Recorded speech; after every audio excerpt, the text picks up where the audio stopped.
Seguimos aquí en Poder Pensar y vamos a abordar un tema del que se ha hablado mucho en estos últimos días, que tiene mucha sensibilidad porque toca el área de la salud y también el de los bebés. Hemos conocido de casos de fallecimientos de niños en el Pereira Rosell, de bebés muy chiquitos, por la tos convulsa. Vamos a ver de qué se trata, cómo va a ser esta campaña que va a comenzar el Ministerio de Salud Pública de vacunación, algo que se ha resuelto también en los últimos días. Le estamos dando la bienvenida al doctor Álvaro Galeana, que es pediatra, infectólogo y además doctor que tiene un rol fundamental allí dentro del Pereira Rosell. Cuéntenos cuál es su tarea concretamente. Bueno, en el hospital estamos a cargo del servicio de infectocontagiosos o de aislamientos infecciosos de los niños que con enfermedades infecciosas ingresan al Pereira. Ahí se ingresan niños que tienen asistencia con aislamiento individual, o sea que tienen habitaciones individuales, dado que por su enfermedad infecciosa puedan transmitírsela a otra persona. Por supuesto, hoy en día si se ingresa un niño, se ingresa porque corre riesgo. Hoy en día tratamos de hacer todo lo posible en lo que es prevención primaria, prevención secundaria, y se interna un niño que tiene patología relativamente importante como para merecer una internación en el hospital, porque sabemos lo que implica desde el punto de vista familiar y de los problemas que puede generar una internación en un niño. Doctor, conversábamos antes de la nota, yo le decía, la tos convulsa suena como una enfermedad vieja, como algo superado. ¿Cómo es la tos convulsa? Lo más sencillo que lo pueda explicar. ¿Qué es? La tos convulsa es una enfermedad infecciosa que desde hace muchos miles, desde siempre ha existido. El punto es que cuando se instala la vacunación para la tos convulsa, se reduce significativamente el número de casos de tos convulsa, y si bien no desaparece, pasa a ser una enfermedad con menos trascendencia y que ocurría en niños relativamente un poco más grandes. Y entonces, bueno, a partir de que se instala la vacunación y cuando las tasas de cobertura de la inmunización de la vacuna cubren a mucha población, realmente pasa a ser un problema menos frecuente, menos importante, si bien nunca desapareció como enfermedad. Lo que está pasando ahora, ¿podríamos decir que es un rebrote de la enfermedad? Es una reemergencia de la enfermedad que está ocurriendo en el Uruguay, pero está ocurriendo en el mundo desde hace ya varios años, y es que cuando nosotros inmunizamos a ciertos grupos etarios de las ¿Hoy a qué edad se vacuna acá? ¿Qué niños están cubiertos y cuáles no? Todos los niños a partir de los 2 meses de edad se vacunan con la pentavalente. La pentavalente es lo que llamábamos antes la triple bacteriana, que es difteria, pertussis, tétanos,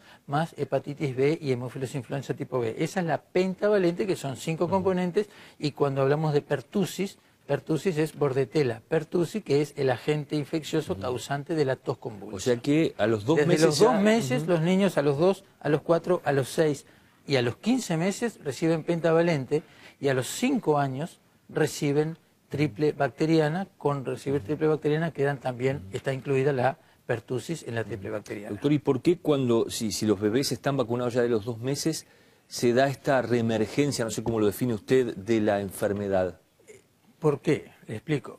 La enfermedad, cuando se inicia la vacunación, se inicia sobre todo pensando en lo que era en ese momento el grupo etario más importante, que eran los preescolares o los lactantes dentro del primer año de vida.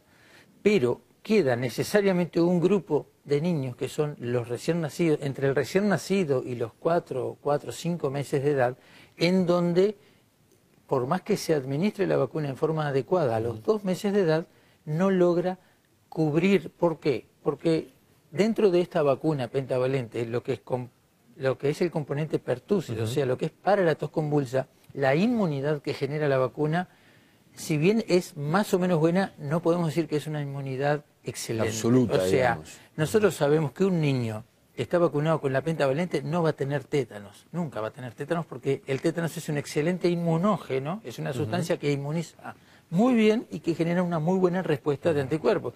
En cambio, el componente pertussis no es un componente tan bueno desde el punto de vista inmunológico. Entonces, los niños, aunque estén vacunados, van a tener anticuerpos por un tiempito, pero va a bajar la cantidad de anticuerpos.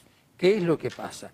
Que el niño se vacuna inicialmente a los 2 meses de edad, pero una única dosis. Para otras cosas sirve, para los otros componentes de la pentavalente, pero para la tos convulsa todavía no es suficiente. Recién después de la segunda dosis, que se administra a los 4 meses generaría una respuesta más o menos una ventana allí de los niños Queda una chiquitos, ventana, exactamente, como usted dice, una ventana que es hasta los 4 meses, donde son niños pequeños, donde no han recibido anticuerpos en forma adecuada en general de su madre, porque su madre sí fue vacunada a los 5 años y la mujer tiene 25 años, entonces no le transmite suficiente inmunidad a través de la placenta, y entonces realmente quedan en un periodo de ventana que están con poca capacidad. Y si esos niños se infectan, pueden hacer la enfermedad. Y en ese grupo etario, particularmente en ese grupo etario menores de 4 meses, cuando ocurre la enfermedad, ocurre en forma clínicamente que a veces puede ser difícil de diagnosticar, y cuando se diagnostica es porque ya ha evolucionado cierto tiempo, de manera que cuando vamos a tratarla con antibióticos, ya es poco lo que podemos modificar, porque hay que recordar que esto es una infección bacteriana. Digo porque se ha dicho es un virus, no, esto es una infección bacteriana que se trata con antibióticos, pero cuando nosotros vamos a dar los antibióticos es poco lo que podemos hacer para mejorar al niño. Los antibióticos pueden ser beneficiosos si se usan muy precozmente, pero precozmente es difícil hacer el diagnóstico. Entonces, es una cosa que no podemos hacer diagnóstico cuando el antibiótico es efectivo, y cuando hacemos diagnóstico y damos el antibiótico ya es poco efectivo los efectos de la enfermedad en sí. Es efectivo para que ese niño no disemine más la enfermedad, pero no es efectivo para que la enfermedad se cure. Bien, doctor, hablemos un poco de la situación que usted está viendo diariamente en el Pereira Rosell. ¿Cuántos niños puede haber hoy internados por el tema tos convulsa y cuántos han fallecido? Bueno, yo no sé exactamente, y en general las cifras de fallecimientos es algo que la dirección del hospital nos pide que específicamente ellos hablan de los números fallecidos. Ha habido fallecidos. Se ha hablado de 3, 4 niños fallecidos ha habido, y eso no tengo ninguna duda. No sé exactamente la cifra. Enfermos hay, y en estos días ha aumentado el número de ingresos, y tenemos un número, sí, importante, de ingresos a las salas de internación, en particular a la sala de aislamiento, porque estos niños requieren que cuando se internan en un sitio, en una habitación individual. ¿Puede generar problemas de capacidad de esa sala o no?